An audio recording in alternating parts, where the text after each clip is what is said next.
Les trolls se font troller. Avec Jean-Denis Scott. Ah, Jean-Denis, l'actualité de la dernière semaine a été vraiment folle. Hein? Il s'est passé plein d'affaires. Oui, puis tu sais, honnêtement, là, qu'est-ce qu'on fait quand notre job, c'est de rire de l'actualité, puis que l'actualité, c'est un gros tas de dégueu comme ça? Je pourrais vous dire que on attendait la déclaration de Trudeau en se disant, s'il vous plaît, j'espère qu'il y a une extinction de voix, j'espère qu'il y a une extinction de voix. Je pourrais vous dire aussi que Mélanie Joly a promis des évacuations en se disant, j'espère que nos avions canadiens vont mieux décoller que celui de Trudeau à New Delhi. Je pourrais aussi dire que Joe Biden n'a pas mâché ses mots parce que, on peut pas vraiment mâcher quoi que ce soit quand on n'a pas mis nos dents ce matin-là. Mais non, il y a pas grand-chose de drôle qu'on peut dire sur une nouvelle aussi horrible et des développements tout aussi horribles, tellement que Alex, au lieu de te parler de ça, on va mettre un petit segment de relaxation qui n'a rien à voir à l'actualité. Parfait. Entrez et sortir de votre corps. Vos jambes et vos bras deviennent lourds. Vous entendez un son relaxant et doux, comme le son du REM après les travaux d'atténuation du bruit. Libérez-vous des choses que vous jugez importantes. Vous les sentez devenir insignifiantes. Presque aussi insignifiantes que Testament, le dernier film de Denis Arcand. C'est pas très, très bon. Avoue qu'on se sent mieux après ça, Alex, une petite séance de relaxation. Ah oui, je suis tout détendu, là. Mes chakras évidemment, sont tous bien alignés. Vive le chakra. Évidemment, nos problèmes ont effectivement l'air un petit peu moins ou l'air plus insignifiant à côté de ce qui se passe là-bas. Mais il faut quand même parler de nos problèmes d'ici, Alex, en commençant par une demande d'action collective qui a été déposée hier contre l'Ordre des infirmières et infirmiers du Québec, contre les soi-disant failles de son examen d'admission. Près de la moitié des étudiants en soins infirmiers qui passaient l'examen pour la première fois en septembre dernier l'ont échoué. Et là, on donne l'exemple d'un homme de 24 ans qui est derrière cette initiative-là, qui l'a échoué 3 fois. La presse nous rapporte que pendant l'examen, son corps le lâche, sa tête tourne, son corps est lourd et il est plus capable de se concentrer. Coudon, il a-tu fait son examen à ronde dans le Condor, ce pauvre gars-là? J'aurais probablement eu les mêmes symptômes. On dit aussi que cette expérience-là lui a fait ressentir de la honte, de l'isolement, une baisse de l'estime de soi, un sentiment d'impuissance.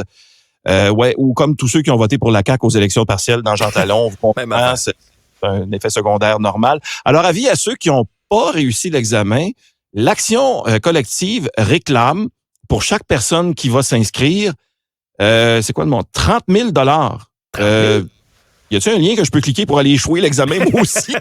On va y aller, aussi. Le seul autre qui ferait plus d'argent avec les échecs, c'est Gary Kasparov. Alors, moi, j'embarque là-dedans personnellement. Pendant ce temps-là, ne reculant devant aucune occasion d'essayer de faire parler de lui un petit peu, le chef du Parti conservateur du Québec, Éric Duhaime, a relancé l'idée d'un pont sur l'île d'Orléans. Ben oui, tu sais, pourquoi pas. Il a aussi réclamé les plans du tunnel Carpien et la partition du pont d'Avignon en do majeur. Peut-être qu'il va l'obtenir.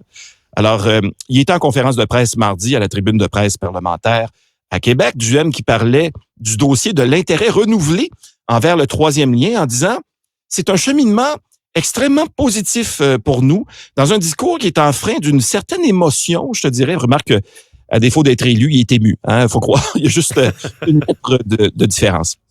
Et comme dernier segment aux trolleries d'aujourd'hui, Alex, parlons alimentaire, parlons culinaire, en commençant par la Fédération canadienne des épiciers indépendants, qui demande à la société d'État qui gère l'approvisionnement et les prix des produits laitiers de suspendre toute nouvelle augmentation des prix du lait. Parce que là, évidemment, la pression est très, très forte sur le consommateur, vous le savez.